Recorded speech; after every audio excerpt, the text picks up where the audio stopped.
Buongiorno e ben ritrovati con l'informazione flash di New Sicilia. Principali titoli della mattina. Il parco acquatico Etnaland di Belpasso nel Catanese è stato sequestrato dalla magistratura per gravi violazioni di natura ambientale. A eseguire le indagini la Guardia Costiera di Catania sotto il coordinamento della Procura. Il parco, famoso in tutta la Sicilia, è il più grande del sud Italia. I maggiori dettagli saranno forniti nel corso della giornata.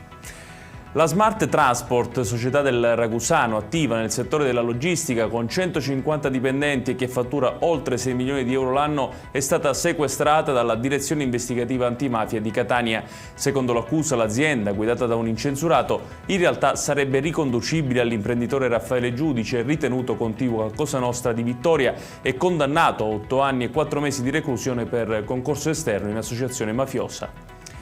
La polizia di Palermo ha arrestato 3 dipendenti della Camera Mortuaria dell'ospedale Cervello con l'accusa di associazione a delinquere, corruzione per atti contrari ai doveri d'ufficio e corruzione per esercizio della funzione.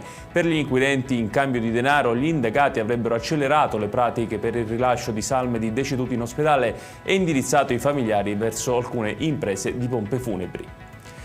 Un 27enne è stato arrestato dalla polizia a Catania per tentato omicidio e detenzione abusiva di arma da sparo. Secondo l'accusa, l'uomo residente al villaggio d'Usmet, dove si trovava i domiciliari, sarebbe il responsabile del ferimento avvenuto domenica scorsa del 48enne suo vicino di casa, a cui l'indagato avrebbe sparato un colpo di fucile alla gamba.